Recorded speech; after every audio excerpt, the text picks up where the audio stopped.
We're following breaking news. A crash on I-90 near Post Falls is blocking westbound traffic. J.R. Cottingham tells us they're clearing the scene of a semi-truck that caught fire after it was hit by a minivan going the wrong way.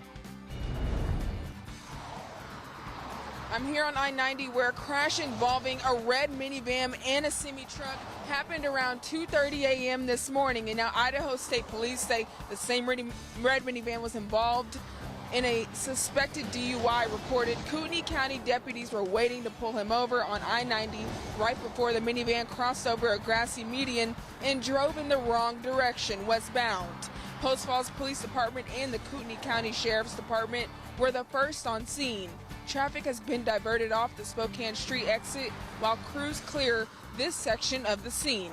In Post Falls, J.R. Cottingham, NonStop Local. A series of early morning spot fires are under investigation near Mirabou Park.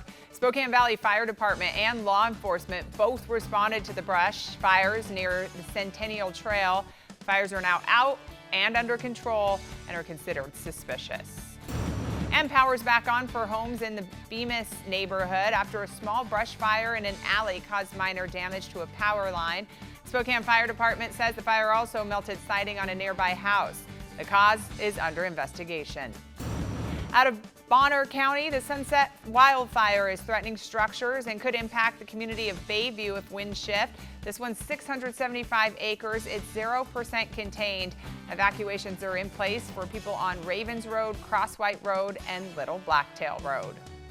And the Crescent Road fire has burned 500 acres south of Long Lake near Ford. Level 3 evacuations are in place between Farwell Road and the Spokane River and between McLaughlin Road and State Route 231.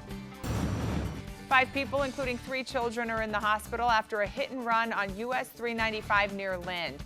Washington State Patrol says that they're looking for a silver SUV that they say drove in front of a vehicle, causing that vehicle to roll down an embankment. WSP says the silver SUV then drove away from the scene.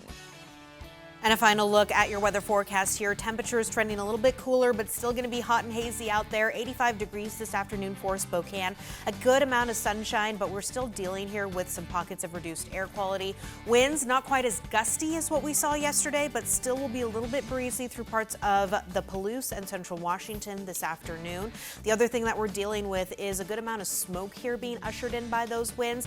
We actually saw a lot of smoke come from as far as western Washington in the Olympic National Forest yesterday. And then because of new fires burning in the area, we're also seeing smoke from that. So if you're super sensitive to the reduced air quality, limit your time outdoors, but you're going to notice some of that smoke today. Yeah, good advice there. I guess if you're looking at the silver lining, sometimes the smoke in the sky makes for a beautiful sunrise, and here is what we're looking at this morning. Exactly. We always got to take advantage of some of those silver linings. Plus, it's finally getting a little bit cooler. All right. Thanks so much for making us part of your morning. Have a great Thursday. The Today Show's coming up next.